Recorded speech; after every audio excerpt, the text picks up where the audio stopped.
Article 23 has been gazetted and is now law.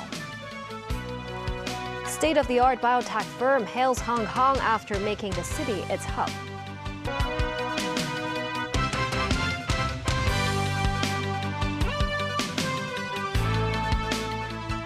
Good evening, and thank you for joining us. Decades in the making, the Safeguarding National Security Ordinance, that is Article 23 of the Basic Law, has been gazetted and is now law in Hong Kong. Chief Executive John Lee said the city can now move forward to focus on developing the economy and improving residents' livelihood. Mimosa Ngai reports. 我哋終於履行咗基本法第23條本地立法嘅憲制責任。 On Friday evening, Chief Executive John Lee signed the Ordinance for Safeguarding National Security, or Article 23 of the Basic Law. The ordinance was gazetted and officially took effect on March 23rd. Lee said enactment of the legislation shows the SAR has fulfilled its constitutional responsibility and completed a historic mission after more than 26 years. He said the legislation will bring safety and stability to Hong Kong, which will allow the city to become an attractive place for enterprises and investments. The government will continue to lead Hong Kong in fully focusing on economic development, improving people's livelihoods, and maintaining the long-term prosperity and stability of the city, Lee added. 感謝所有愛國愛港人士。 The CE also thanked lawmakers for their contribution in scrutinizing the bill during the meetings at LegCo. Speaking to the press today, Chief Secretary for Administration Eric Chan said he believed residents will be able to live peacefully and calmly again under the enactment of Ordinance, Hong Kong National Security Law and a reformed electoral system. Chan said authorities will continue to explain the law to foreign countries and organizations in the future. Memos 9, TVB News. Some foreign countries and politicians have criticized Article 23. U.S. Secretary of State Antony Blinken said the law would further undermine the rights and freedoms of people in Hong Kong. The Security Bureau and the Commissioner's Office of the Ministry of Foreign Affairs in Hong Kong hit back at Blinken's remarks. Mimosa Ngai again. As Article 23 of the Basic Law took effect in the city today, U.S. Secretary of State Antony Blinken released a statement expressing concerns. Blinken said the bill will have implications on Hong Kong and U.S. people as well as companies operate there. He said one of the concerns that U.S. shares with other countries is that the HKSAR government could seek to apply the new legislation extraterritoriality and to limit the free speech of U.S. citizens and residents. Blinken also said the legislation undermines the one country, two systems principle and damages the city's reputation as an international business hub. The Commissioner's Office of the Ministry of Foreign Affairs in Hong Kong rejected Blinken's statement. The office said protection of national security is the highest principle of the one country, two systems framework, adding the legislation has the support of the Hong Kong community. The office added the democracy and human rights situation in U.S. are unbearable. It urged America to stop interfering with the internal affairs of Hong Kong and China. Secretary for Security Chris Tan also responded. Tan condemned Blinken's words as being biased. On a radio program, Secretary for Justice Paul Lam said unfriendly countries are attempting to besmirch the enactment of the legislation. Memos 9, TVB News. Financial Secretary Paul Chan rejected some views that suggest foreign businesses are concerned about Article 23. Yesterday, Australia and Taiwan said travel risks to Hong Kong increased with the enactment of Article 23.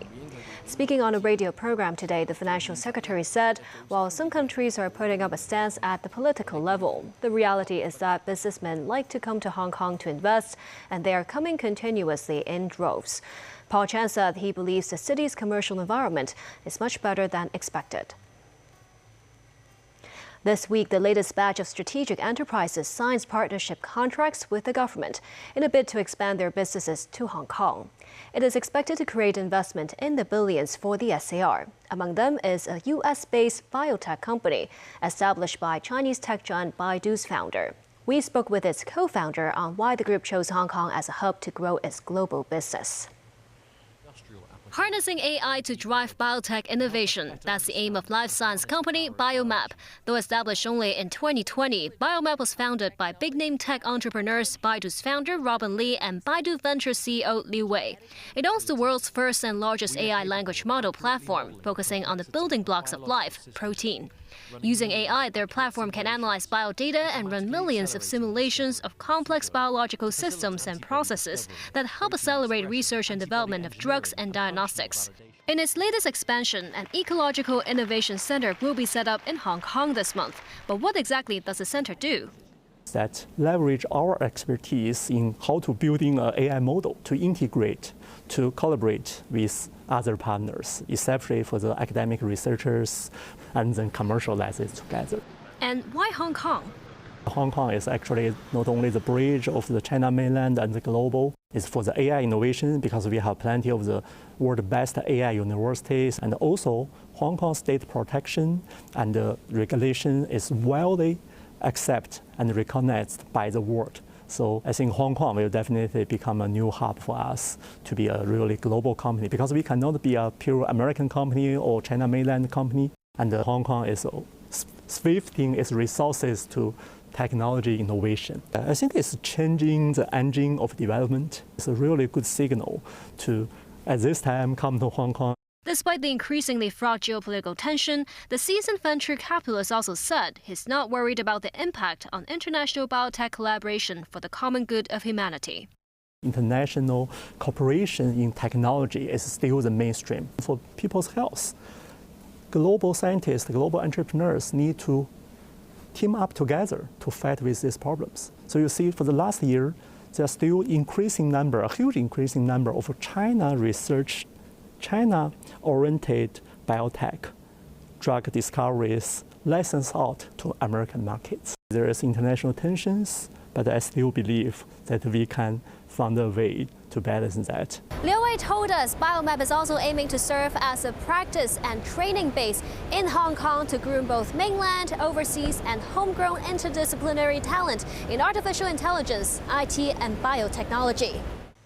In Washington, the White House hit out at Russia and China for their vetoes of a U.S.-sponsored United Nations Security Council resolution supporting an immediate and sustained ceasefire in the Israel-Hamas war in Gaza. National Security Advisor John Kirby said the two nations did it for political reasons.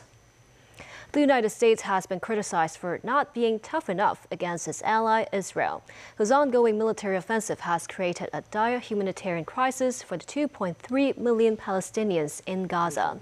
More than 32,000 people in Gaza have been killed by Israel. A stumbling block to the U.S. resolution was the phrase determines the imperative of immediate and sustained ceasefire. Critics say this does not demand or call for a stop to the fighting and would allow Israel to continue its campaign. And still ahead, Apple CEO Tim Cook meets Commerce Minister Wang Wentao. And an expo for the future is taking place in the Asia World Expo.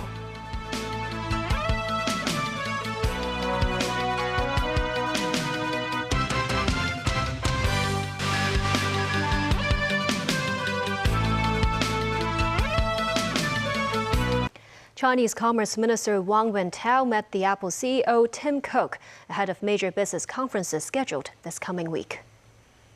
Wang said he hopes Apple can thrive in China's stable market, encouraging them to develop in the country. But sales of iPhones are falling amid competition from Huawei. Cook highlighted the importance of China as a supply chain partner.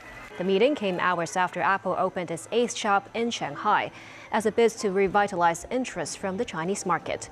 The Jing'an Square branch is the second largest Apple outlet in the world. More than 33,000 people have fled Haiti's capital in a span of nearly 2 weeks as gangs continue to pillage homes and attack state institutions, the UN says.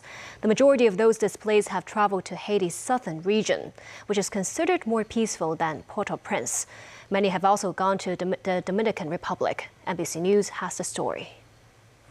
Once again, bullets whizzing through the streets of Port-au-Prince as the National Police Force struggles to release Haiti's capital city from the grip of gangs. Bodies left where they fell, next to gas pumps and collapsed wooded platforms. In between the burst of gunfire, people desperately search for their next meal. Sky News' Stuart Ramsey is in Port-au-Prince. Well, I'm in Port-au-Prince, the capital of Haiti. The people here have no idea when gang violence is going to flare, and the whole of the city has been beset with it for days and days now.